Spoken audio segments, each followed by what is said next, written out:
I boarded a plane to Northern California without telling anyone, picturing a warm, emotional reunion.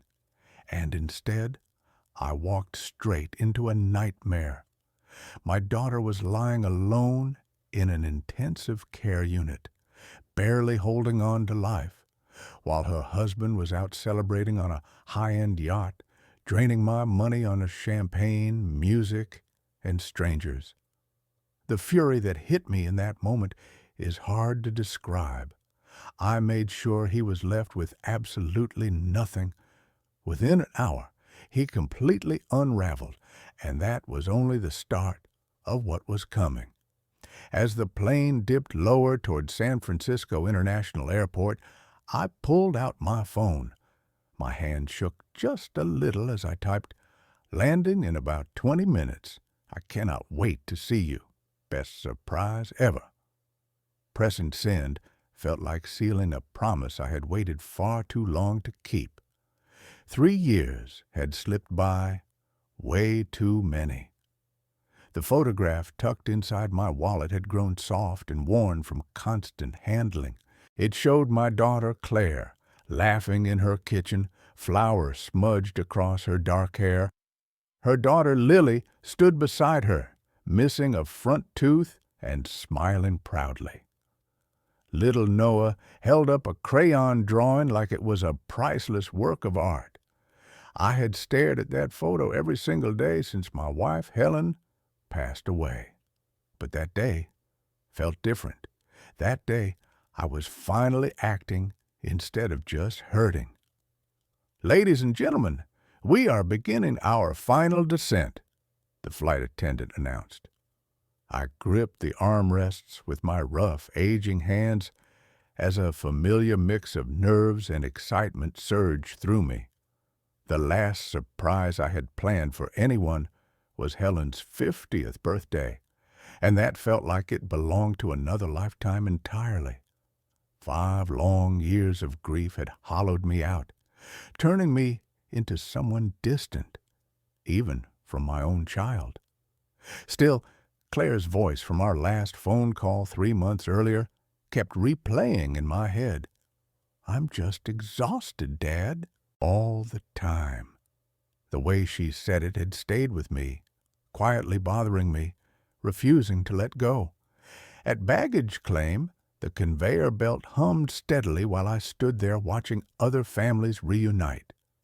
A young woman scooped her toddler into her arms. An older couple hugged their grown son as if they would never let go. I told myself that would be me in just a little while, me and Claire. Only she had no idea I was even in the state. I climbed into an Uber and showed the driver the address on my phone. "Palo Alto," I said. "I'm surprising my daughter. She has no idea I'm coming." He smiled in the rearview mirror. "Best kind of visit," he said, his accent thick. "My family in El Salvador, they love surprises like that." The highway stretched endlessly ahead, lined with trees swaying in the late May breeze. California looked exactly as I remembered, wide, bright, full of motion, nothing like the quiet Oklahoma town where I had raised Claire. She had always wanted more space, more noise, more opportunity. Helen used to joke that she inherited that restlessness from me, back when I still believed taking chances was a good thing. Twice during the drive, I hovered my finger over Claire's name on my phone, then stopped myself before it rang. No, I wanted to see her face when she opened the door. That moment would be worth the flight, the sore joints, all of it.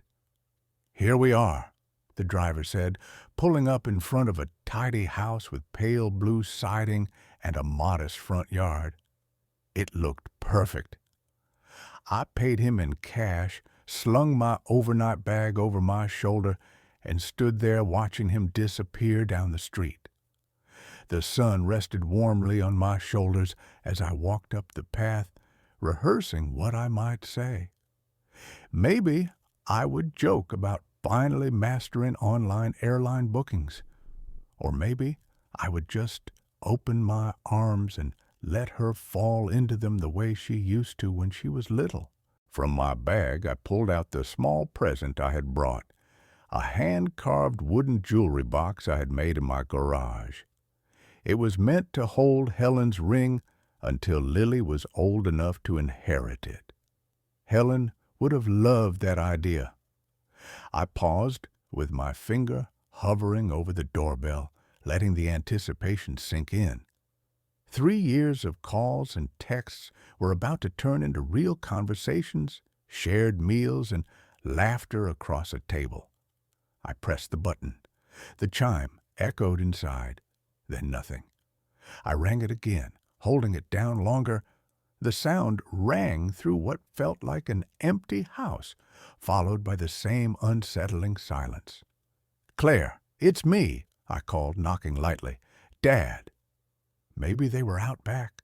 Maybe music was playing upstairs. Kids could be noisy. Maybe they just had not heard me. But the quiet dragged on. I stepped back and really looked at the place for the first time. The rose bush near the front window was brown around the edges, its petals scattered across the walkway like old confetti.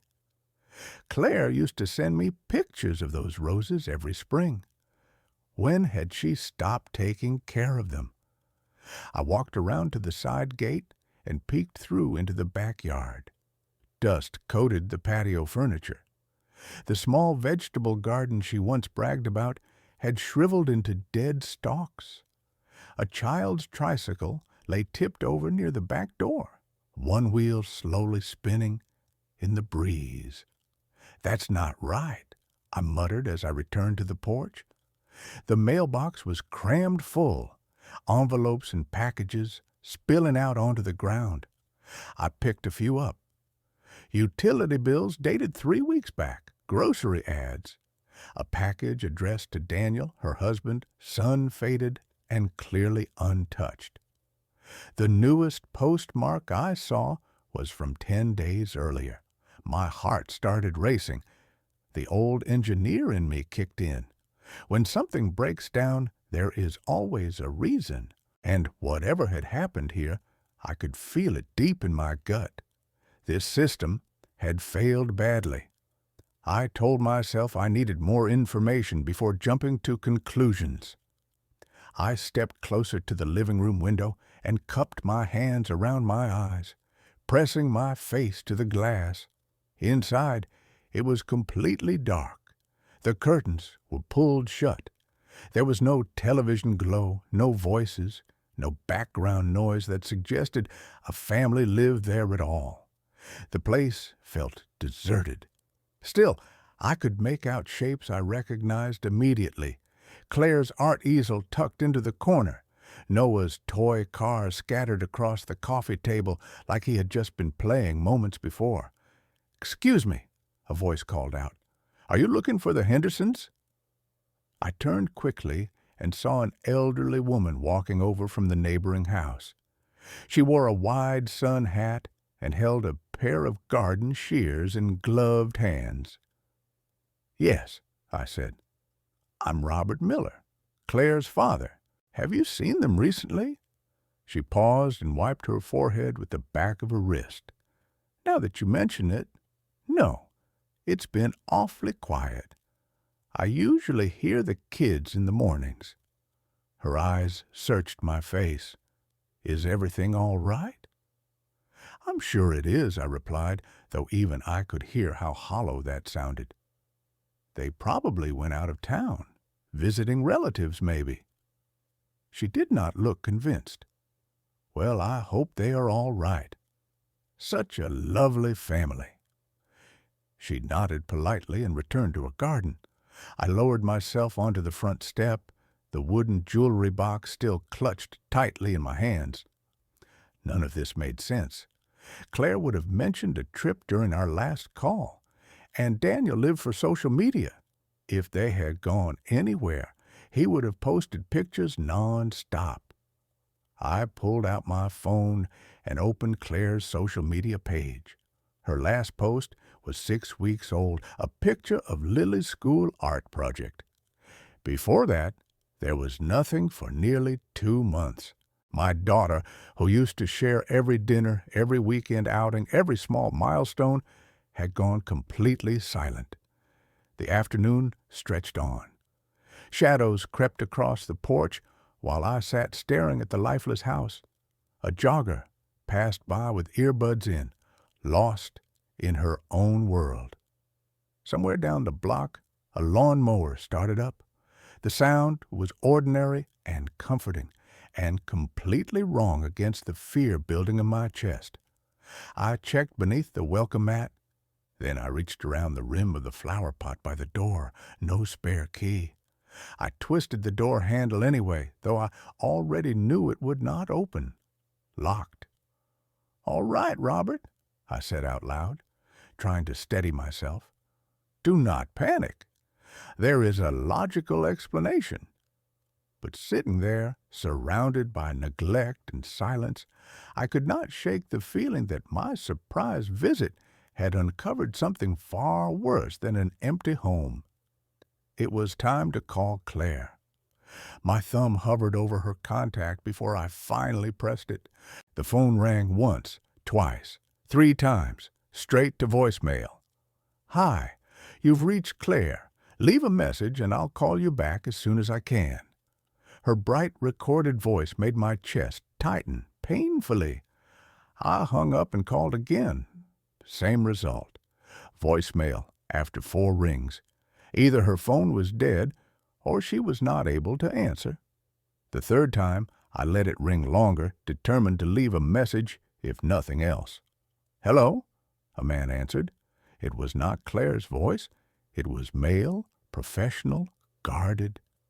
"Claire, it's Dad," I started automatically. "I'm in California. I wanted to surprise you, but no one's home."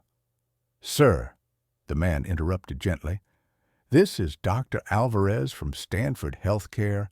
Are you a family member of Claire Henderson?"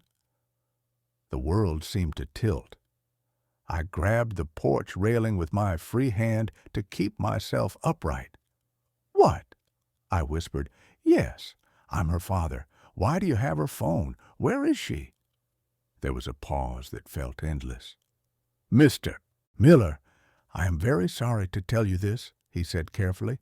"Your daughter is currently in our intensive care unit. She is being treated for advanced cancer, and her condition is critical." The words struck like physical blows. Cancer. Critical. My vision blurred. "That's not possible," I said hoarsely. "I talked to her 3 months ago." "She said she was fine, just tired from running after the kids." "I understand how shocking this is," he replied.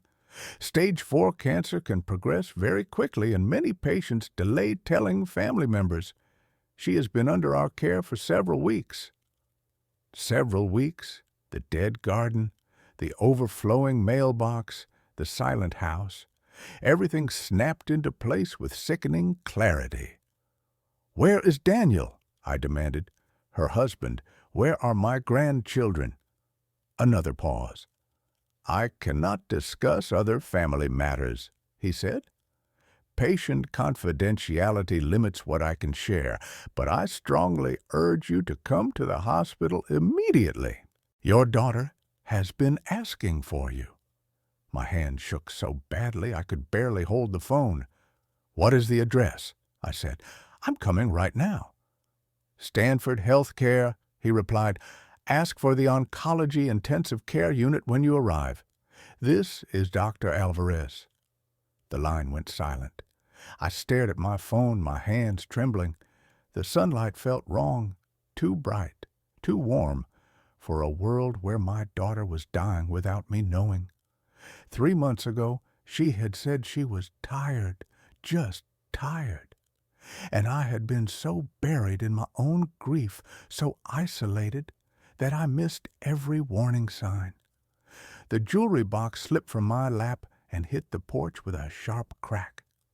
Helen's ring was supposed to go to Lily someday, but what if there was no someday? What if I was already too late? I stood up too fast, my head spinning, and stumbled toward the street on pure instinct. I needed a taxi. Now. The hospital address burned into my mind. Oncology Intensive Care Unit. I waved down a cab and climbed inside, my movement stiff and automatic. As the door slammed shut, it felt like my old life sealed itself away. I handed the driver the address. The paper crumpled in my shaking hand. "Stanford Healthcare," I said, "as fast as you can." "Traffic is heavy this time of day," he warned, glancing at me in the mirror, "but I will do my best." "Emergency," I managed to say. "My daughter." The words lodged in my throat as the car pulled away. She was dying. The realization sat on my chest like a weight I could not push off. The leather seat beneath me felt unfamiliar, too clean, too ordinary, for a man whose life had just fractured beyond repair. Outside the taxi window, California traffic flowed in its usual reckless rhythm. People were heading home, stopping for groceries, thinking about dinner. Normal lives moving forward while mine collapsed inward. Stage 4? Cancer. Critical. I pulled the worn photograph from my wallet again and stared at Claire's smiling face. How had I not seen it? Her last phone call looped endlessly in my mind. "I'm just tired, Dad. Really tired." The way she said it now sounded different, like she was carrying something heavy she did not want to put down. I had blamed it on work, motherhood, the exhaustion that comes with raising 2 children. I had told myself it was normal. What kind of father misses something like that? The cab jerked forward in stop-and-go traffic, and memories rushed in without warning. Claire wobbling across our old kitchen floor toward me, arms stretched out, complete trust shining in her eyes. Teaching her to ride a bike behind our house, running beside her until I realized she had been pedaling on her own for nearly half a block. Her high school graduation, the pride in her smile, walking her down the aisle just 2 years ago. Daniel had shaken my hand that day, confident and reassuring. "I'll take care of your daughter, sir." Where was he now? Why had he not called me when she got sick? I dialed his number again, my 4th attempt, straight to voicemail. "Daniel, this is Robert," I said, forcing my voice steady. "I'm in California. Claire is in the hospital. You need to call me immediately." The message sounded weak compared to the anger burning inside me. My daughter was fighting for her life, and her husband had vanished. "Please go faster," I said to the driver. "She's 38. She has 2 young children." "So young," he murmured, pressing the accelerator through a yellow light. "I have a daughter that age. This hurts the heart." Palm trees slid past the window, swaying gently beneath the afternoon sky, indifferent to human suffering. Helen used to say California looked like paradise, but felt lonely once you really lived in it. She had been right about that and so many other things. If Helen was still alive, she would have known. Mothers always did. She would have heard something wrong in Claire's voice, would have pushed for answers, maybe even flown out herself. Instead, Helen was gone, and I had spent 5 years lost inside my own grief, instead of being the father my daughter needed. I folded and refolded the hospital address until the paper was creased and soft. It felt real in my hands, the only solid thing left in a day that had turned unreal. That morning, I had been a retired engineer planning a surprise visit. Now, I was racing through traffic to see my dying child.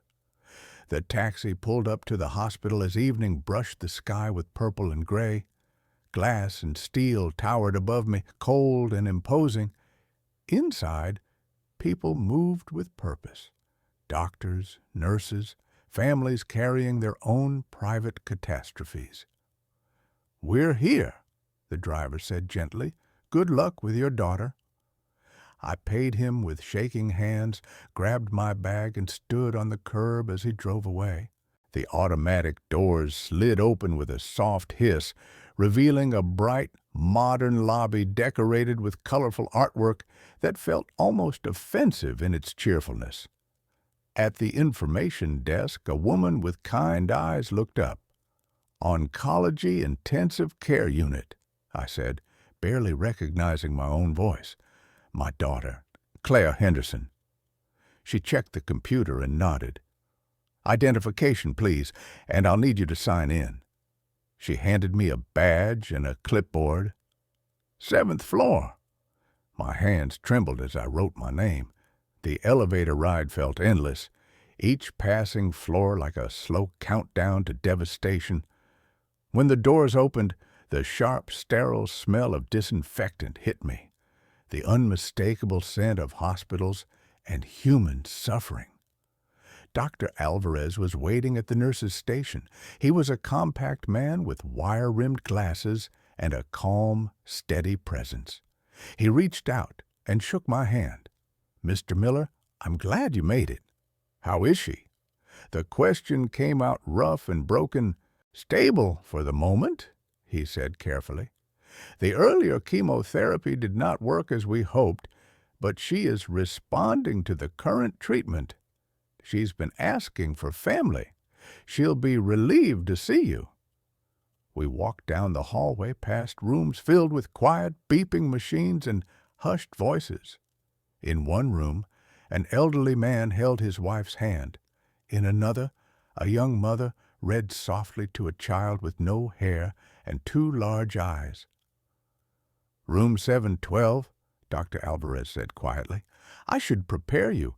The illness has taken a physical toll. Mentally and emotionally, she's still very much herself." Nothing could have prepared me. Claire lay propped up in the hospital bed, wires and monitors surrounding her, her heartbeat traced in steady green lines. IV tubes ran from her arms to clear bags hanging overhead.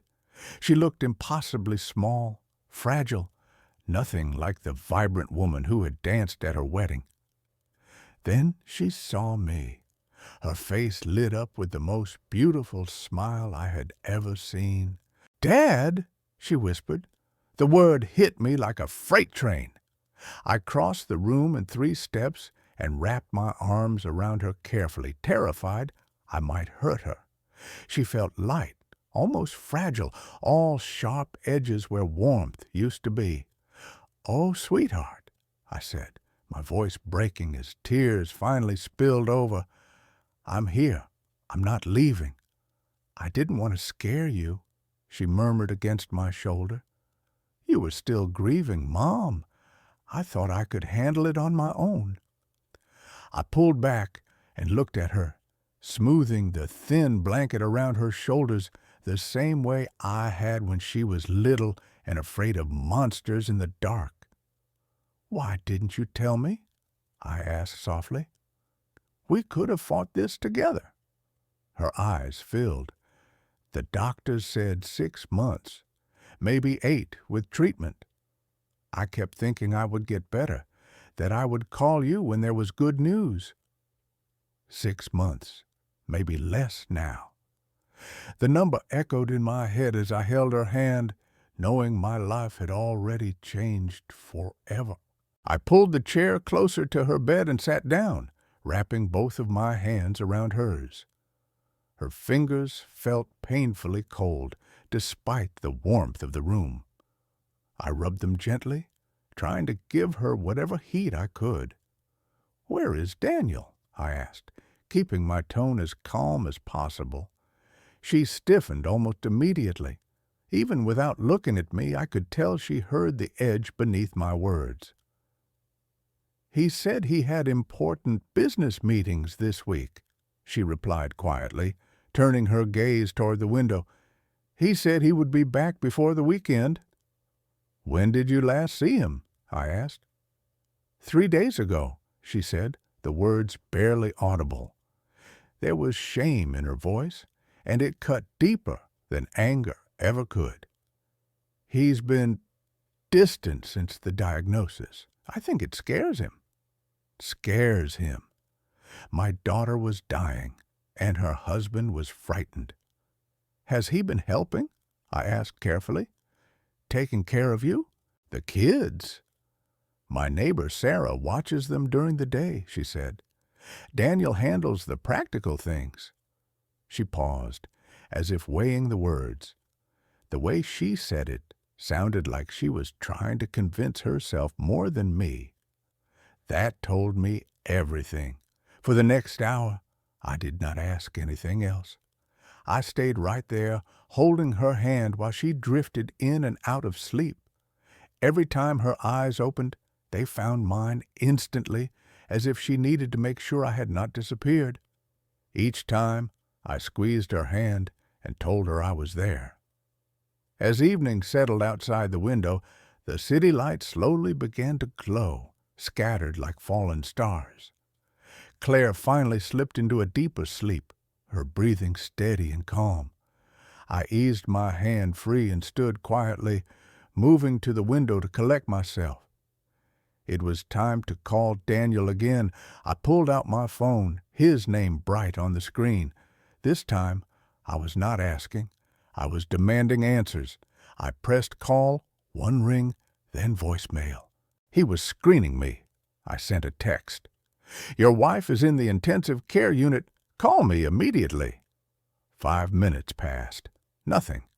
I called again. Same result. That was when I noticed Claire's phone resting on the bedside table, plugged into the wall charger. An idea formed.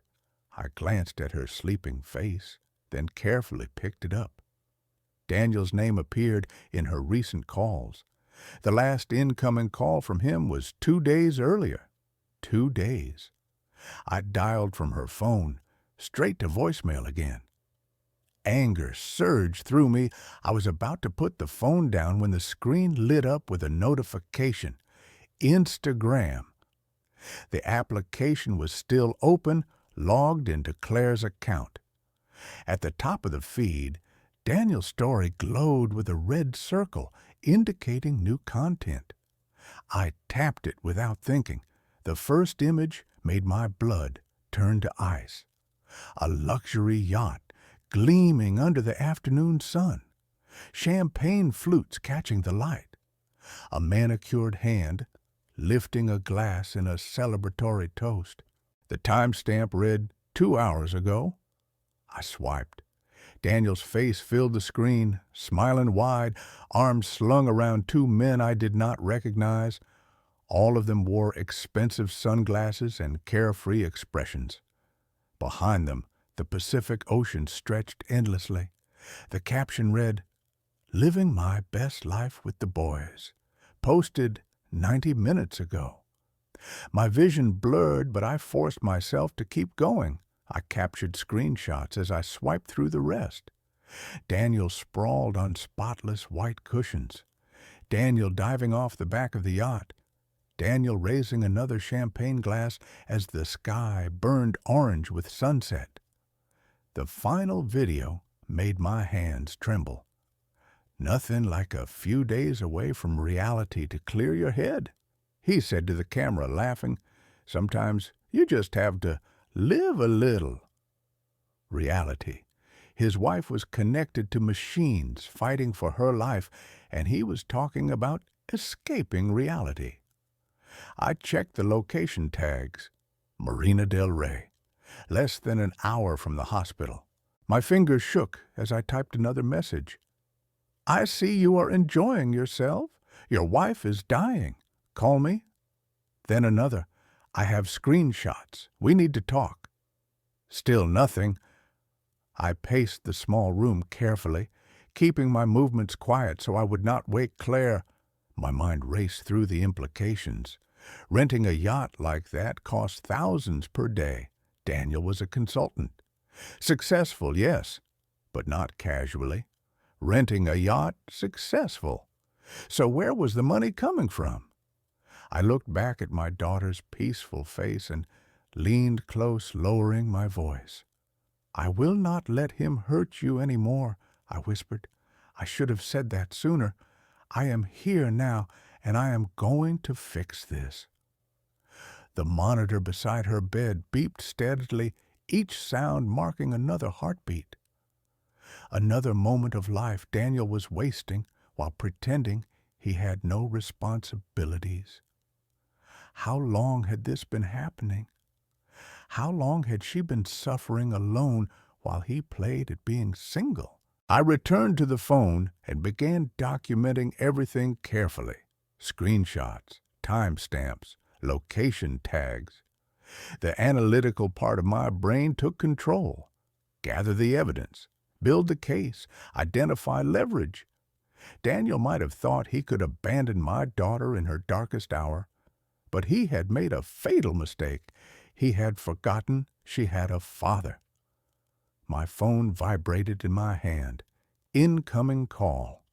Daniel's name flashed on the screen.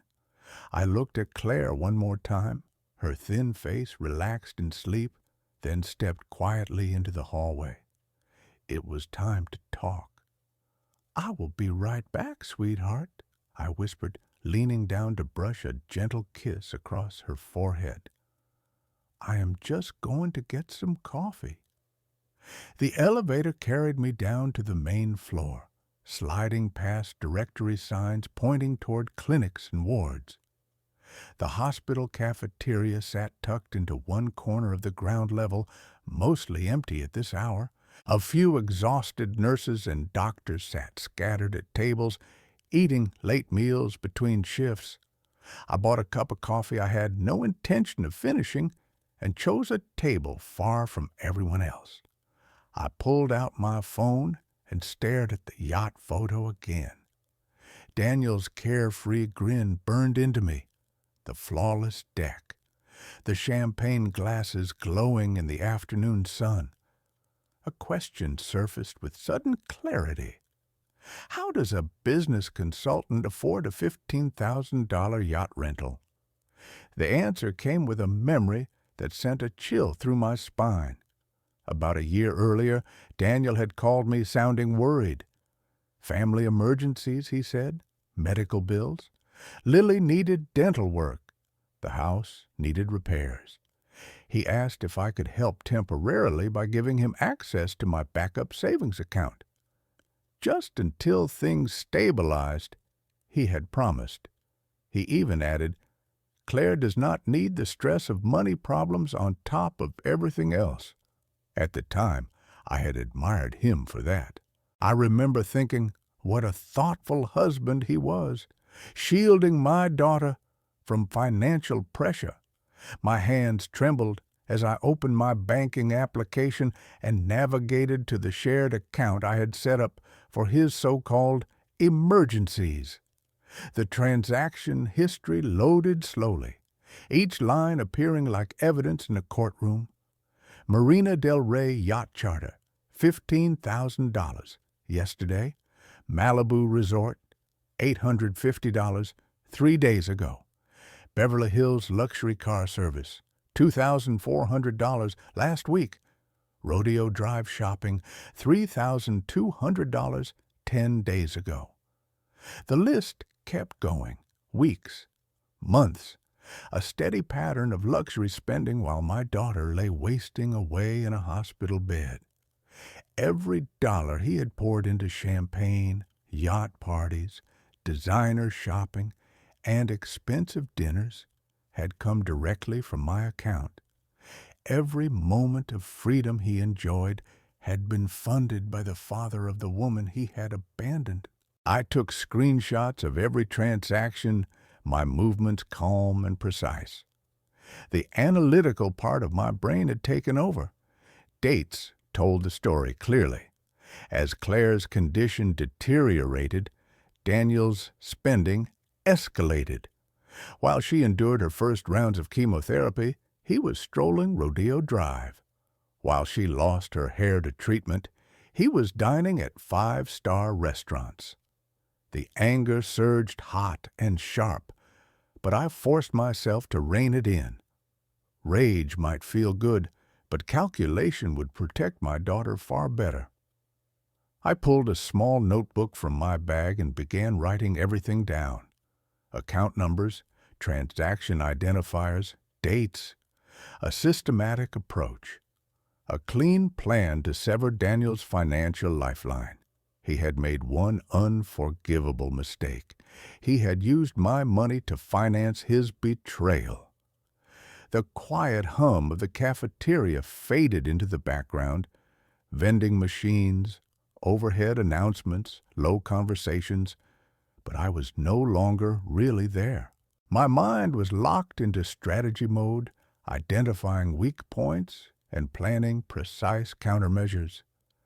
Daniel thought he could party his way through his wife's terminal illness on my dime. He was about to learn that every action has consequences, and some consequences arrive with mathematical precision. I finished the now cold coffee and stood, slipping the notebook into my pocket. Step one was obvious and immediate: complete financial amputation. Cut off his access before he could spend another cent of my money. Step two would come later. That one would be personal.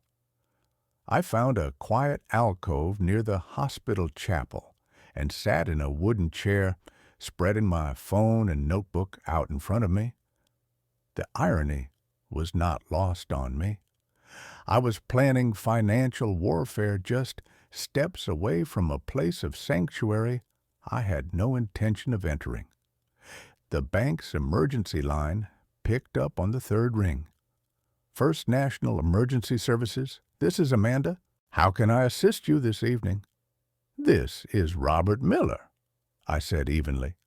Account holder, I need to revoke authorized access on my accounts immediately. I will need to verify your identity, Mr. Miller, she replied. Can you provide your Social Security number and your mother's maiden name? I gave her the information without hesitation, checking my notes as I spoke. After 45 years with the same bank, they recognized my voice, but protocol was protocol. Thank you, she said. I show Daniel Henderson has had authorized access to your backup savings account since April of 2022.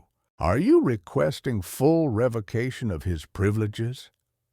Immediate and permanent removal, I answered.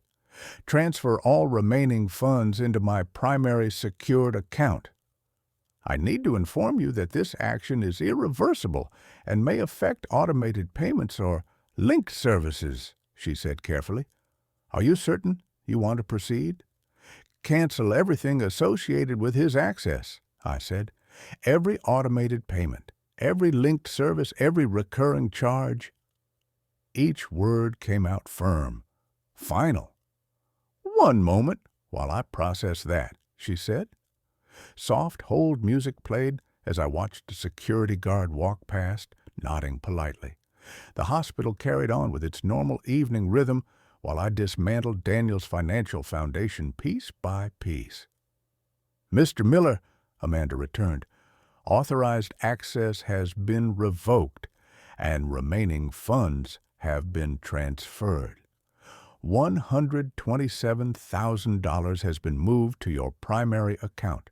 I also see 3 credit cards with authorized user status under his name. Would you like those canceled as well? $127,000. He had been living off my money for 2 years while my daughter suffered quietly. Cancel every card, I said. Remove him as an authorized user on all accounts. Delete his contact information from all emergency notifications. There was no hesitation left in me now. Processing now. All right, that is complete, the bank representative said calmly. Mr. Henderson will receive notification that his cards have been deactivated and any attempted transactions will be declined.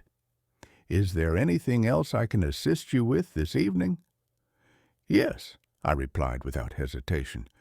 Place fraud alerts on all accounts. If anyone attempts access using his information, I want to know immediately. That has already been activated, sir, she confirmed. You will receive confirmation emails within the next few minutes. I ended the call and immediately opened my banking application to verify everything myself. The screen loaded, and there it was, in black and white. Authorized access revoked, credit cards canceled, automatic payments terminated. A clean digital paper trail, showing that Daniel's financial lifeline had been severed with surgical precision. My phone buzzed once, then again. Confirmation emails rolled in one after another. Each alert felt like justice delivered electronically. Let us see how long that yacht party lasts once his cards start declining. I snapped the notebook shut and slipped my phone into my pocket. The technical part of the problem was finished. Identify the failure, isolate the corrupted component, remove it permanently. Daniel's access to my resources now existed only in his own imagination. When I stood up, I realized I felt lighter than I had in hours. Not because the fear for Claire had eased. That weight would remain until she recovered or until she did not. But because the knowledge that I had unknowingly funded her abandonment was finally gone. Daniel could keep his yacht for tonight. Tomorrow morning, when his card stopped working and his calls went unanswered, he would learn what happens when a parasite loses its host. I walked back toward the elevators, passing the chapel with its door slightly ajar, then the nurses' station, where the evening shift change was underway. The hospital moved forward in its familiar rhythm, while a quiet piece of justice had already been set in motion. Claire was awake when I returned. She stared at the ceiling with that distant look I had seen too many times that day. The soft glow from the monitoring equipment bathed the room in gentle light, creating a small, protected space separate from the harsh world beyond the door. "Hey, sweetheart," I said softly. "How are you feeling?" I set the untouched coffee aside and pulled the chair close to her bed. "Better now that you're here," she said, turning her head toward me. Something in her expression had changed while I was gone. "Dad, I need to tell you something about Daniel." I took her hand, noticing again how cold her fingers were despite the warm room. "Take your time," I said. "I'm listening."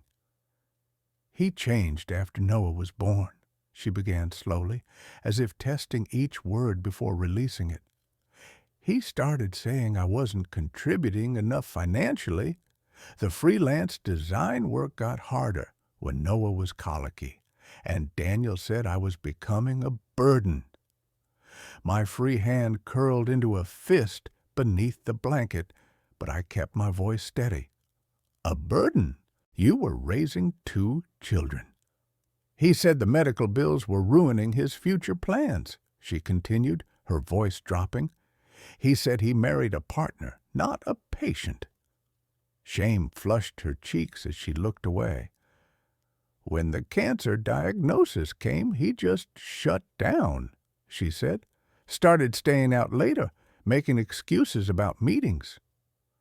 "What kind of man abandons his wife when she's sick?" I asked, unable to keep all the anger out of my voice. "I kept thinking if I got better quickly," she whispered, tears forming, "if I didn't complain about the treatments, maybe he'd come back, be the father Lily and Noah deserve." Tears slid down her cheeks. "But he's not coming back, is he, Dad?" I brushed her hair back from her forehead the way I used to when she was 7 and terrified of thunderstorms. "Sweetheart, you are perfect exactly as you are. Any man who cannot see that does not deserve you." She squeezed my hand weakly. I feel so stupid for defending him to you all these years, making excuses for why he never called you back, why he was always too busy for family visits. You were protecting your family, I said gently. You were right about him from the beginning, weren't you? I had never spoken badly about Daniel to her face, but fathers notice things wives try not to see. I was wrong about one thing, I admitted quietly. I believed he loved you, even if I never trusted him. I never imagined he would leave you to fight this alone. Her voice broke completely. The worst part is Lily asking why her dad isn't here anymore. She keeps asking when he's coming home. How do you explain to a 6-year-old that her father chose his comfort over her mother's life? A nurse stepped in to check her vitals, giving us a brief pause. When she left, I leaned closer. You do not have to worry about any of that anymore, I said firmly. Your job is getting better. I will handle everything else. Dad, I can't ask you to do that. You're not asking, I replied. I am telling you, leave Daniel, leave the finances, leave every problem to me. I kissed her forehead gently. You will never have to deal with his selfishness again. The emotional release drained what little strength she had left. Her eyelids grew heavy as exhaustion overtook her. Promise me something, she whispered. Do not let your anger at him consume you. I need my dad. Not another angry man in my life. I pulled the blanket up around her shoulders as her breathing deepened into sleep. I promise, sweetheart, I said softly. Rest now. As I watched her drift back into sleep, I knew the promise I had just made might be the one thing I could not fully keep. The man who had sworn to love and protect my daughter had drained her resources, deserted her when she needed him most, and shattered the hearts of her children. Some betrayals are too deep for forgiveness alone. Some demand consequences. My phone vibrated in my hand. An unfamiliar number glowed on the screen. Marina Del Rey area code? The buzzing continued insistently. I glanced at Claire, peaceful again, then stood quietly and moved toward the window, keeping my voice low. Hello? My tone was cold, controlled. Robert, what did you do? Daniel's voice cracked with panic and humiliation. My cards were declined in front of everyone. Fix this, now. Where are you right now, Daniel? I asked, ignoring his demand completely. That's none of your business, he snapped. Listen, old man, you need to restore my access immediately or your wife is dying in a hospital bed, I said evenly. Each word landed with deliberate weight. And you are partying on a yacht with my money. Silence followed, then sputtering. How did you... This isn't what it looks like. This is business networking. Through the phone, I could hear everything. Loud music, laughter, the slap of waves against the hull. The soundtrack of a man living it up while his wife fought for her life. $15,000 for a yacht rental, I said quietly. My $15,000. Lower your voice, he hissed. You cannot just cut me off. I have rights. I am her husband. You were her husband, I replied. Past tense. I turned and saw Claire's eyes open. She was watching me now, understanding spreading across her face. You made your choice when you chose champagne over chemotherapy appointments, I continued. You do not understand the pressure I have been under, Daniel said, his voice rising. The pressure? I repeated. What pressure, Daniel? The pressure of unlimited access to my bank account while abandoning your family? His tone shifted then, sharpening into calculation. Restore my access or I file for divorce and take the kids. I will make sure Claire loses everything in court." That was the moment he crossed a line he could never step back over. "Daniel," I said quietly, and something in my voice made even him stop. "You just made the biggest mistake of your miserable life." Behind me, I heard Claire inhale sharply. She was fully awake now, hearing everything, finally hearing the truth. "I know exactly where you are," I continued. "I know exactly what you have been doing. I know exactly how much of my money you have spent while my daughter fights for her life. And now I know exactly what kind of man threatens to steal children from their dying mother." "You cannot do this to me," he said desperately. "I have a reputation. People are watching." "Yes," I replied. "They are watching. They are watching your credit cards get declined because you cannot pay your own bills." His voice fractured. "Robert, wait. Let us talk this through. I made mistakes, but we can fix this. I will come to the hospital right now." I looked at Claire. Tears streamed down her face, not from grief, but from relief. Relief at finally seeing the man she had married for who he truly was. Relief at hearing her father stand between her and him. "No, Daniel," I said softly. "We cannot fix this." Silence stretched between us. His breathing came fast and uneven.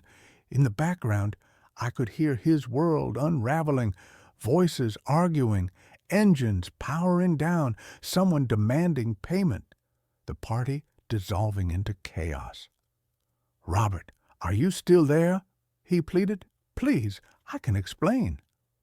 I walked back to Claire's bedside and took her hand, keeping the phone pressed to my ear. Her fingers tightened around mine. "You chose a yacht over your dying wife," I said quietly. "You chose parties over your children. You chose my money over your family's future."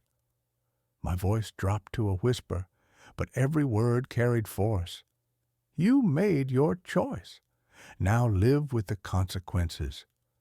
"I can change," he said desperately. "I will come home. I will take care of everyone." "If you ever come near my daughter or my grandchildren again," I said evenly, "I will destroy you." Claire's grip tightened as she finally heard the father she had needed all along. Financially, legally, socially, everyone will know exactly who you are. "You cannot do this," he sobbed. "I have rights. I am her husband." "You abandoned your sick wife," I replied. "You stole from her father. You threatened to rip children away from their dying mother." I paused, letting the truth settle. "What court do you think will side with you?" His voice broke completely. "I have nowhere to go. My friends will not even look at me. The yacht company is threatening to call the police. I made mistakes. Everyone deserves a second chance." "You had a second chance every day for the last 6 months," I said. "Every day you chose not to be here. Every day you chose not to hold her hand during treatment. Every day you chose parties over family. And this time, there would be no more chances." Claire was crying now, but these tears were different. They were tears of release. For nearly 20 years, she had made excuses for Daniel's behavior, softened his cruelty, carried the weight of his choices. Now she was hearing her father say out loud the truth she had been too afraid to admit. "Please, Robert," Daniel pleaded through the phone. "I'm begging you. Just give me enough to get home, and we can—" "No," I said. The word hung between us, absolute and final. "You are done, Daniel. Done with my money. Done with my family. Done hurting the people I love. But I don't have anywhere to—" I ended the call and blocked his number immediately. The action felt final, like slamming a door and locking it for good. I turned back to Claire and sat beside her bed, lifting her hand to my lips and kissing her knuckles the way I used to when she was small and afraid. "Thank you, Dad," she whispered. "You never have to thank me for protecting you," I said softly. "That is what fathers do." She squeezed my hand, her grip surprisingly strong. I was so scared to leave him, scared of being alone with the kids, scared to admit I had made such a terrible mistake. "You're not alone," I said firmly, "and you never will be again." I brushed her hair back from her forehead, and this was not your mistake. It was his. Every selfish choice, every cruel word, every moment he chose himself over his family, that belongs to him, not you. For the first time since I had arrived in California, Claire smiled. Not a polite smile, not a tired one, a real smile, touched with hope instead of fear. "Get some rest," I said quietly. "Tomorrow we start planning your future, a future where no one ever gets to hurt you again." She closed her eyes, her breathing deepening almost immediately, calmer than it had been all day. The machines beside her continued their steady rhythm, counting heartbeats, counting moments, marking the first quiet steps of a new beginning. Outside the window, the city glittered under the night sky, indifferent to one small family's victory over cruelty. But inside that hospital room, justice had been served, and healing could finally begin. 1 year later, in the spring of 2025, sunlight poured through the kitchen windows of our new home in Texas. Golden squares of light stretched across the hardwood floor where Lily's art supplies lay scattered in carefully organized chaos. Laughter drifted in from the backyard, mixing with the steady sound of Claire chopping vegetables for lunch. I paused in the doorway, watching my daughter move with the ease and strength that had returned little by little over the months. Her hair had grown back thick and healthy, framing a face that glowed with life and confidence. The haunted look was gone, replaced by the woman I had raised, the one who had been buried for years beneath Daniel's manipulation. "Dad, you're hovering again," she said without turning around, her voice light, teasing. The sound of it told me everything I needed to know about her recovery. "I am just appreciating the view," I replied. "Still hard to believe you're really here." Through the window, I could see Noah showing Lily how to throw a proper football spiral, patiently correcting her grip the way I had taught him. At 8 and 6, they had adapted to their new life with the resilience children show when they finally feel safe. The divorce had been swift and devastating for Daniel. His threats about custody disappeared the moment his attorney reviewed the recorded phone calls and the bank statements.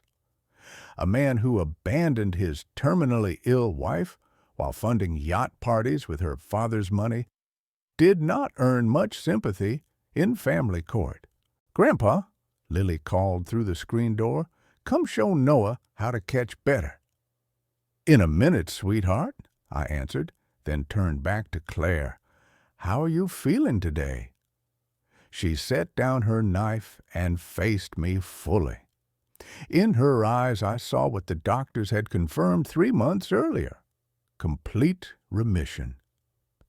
"I feel like myself again," she said, "maybe even stronger than before." The kitchen timer chimed, and she pulled a pan of cornbread from the oven. Helen's recipe, the one I had taught her years earlier. Some traditions deserve to be carried forward. "Do you remember what you used to tell me when I was little and afraid of thunderstorms?" she asked as she set the pan on the cooling rack. That storms pass, I said, smiling, and families last forever. You were right, she said, hugging me tightly the way she used to before marriage. Illness and fear had created distance between us. I never said I told you so about her ex-husband. I never would. She had carried enough pain without adding shame to it. The restraining order spoke louder than any words I could offer. "Dad, Lily scored a touchdown!" Noah shouted as he burst through the door, grass stains on his knees and pure joy on his face. Behind him, Lily launched into an elaborate victory dance that would have made her grandmother laugh out loud. "A touchdown deserves extra cornbread," Claire announced, cutting generous slices that steamed in the afternoon light. Later, as evening painted the Texas sky in shades of orange and pink, the four of us sat on the front porch swing, Helen's favorite part of our old house, carefully salvaged and rebuilt here where it belonged. Lily dozed against my shoulder while Noah peppered me with questions about the stars appearing overhead. "Will you tell us the story about how you saved Mom again?" Lily murmured sleepily. "Your mom saved herself," I said gently. "I just helped clear away the obstacles." "Like the bad man who went away," Noah added. "Yes," I said softly, "like the bad man who went away." Claire reached over and squeezed my hand, a quiet signal for gratitude, love, and the kind of bond that crisis either destroys or makes unbreakable. We had chosen unbreakable. This, I realized, was what winning actually looked like. Not the moment Daniel broke down on the phone, as satisfying as that had been, but the quiet years that followed. The ordinary evenings where no one was fighting for their life, no one was betraying anyone else, and the biggest conflict was whether Noah would eat the rest of his vegetables before dessert. I watched my grandchildren's eyelids grow heavy as the porch swing rocked gently beneath us. Above our heads, stars appeared one by one in the wide Texas sky. The same constellations Helen and I had watched from this very swing decades earlier, back when Claire was the same age Lily was now, back when the world felt simpler, before loss and illness reshaped everything we thought we understood. Some things change. Marriages fall apart. People fail you in ways you never expected. Illness tests every belief you have about fairness and control. But some things endure. The bond between a father and his daughter. The quiet strength children discover when they are finally safe. The deep, steady satisfaction that comes from protecting what truly matters. Tomorrow, Claire would sit at the kitchen table working on her latest design project while the kids headed off to their new school. I would spend the morning in the yard tending the garden Helen had always dreamed of, and maybe start that woodworking project for Lily's dollhouse I had been putting off. Simple plans. Normal plans. The kind of life that is worth fighting for. But tonight, we stayed right where we were, 3 generations on a porch swing beneath an endless sky, bound together by love, tested by fire, and finally resting in the peace we had earned.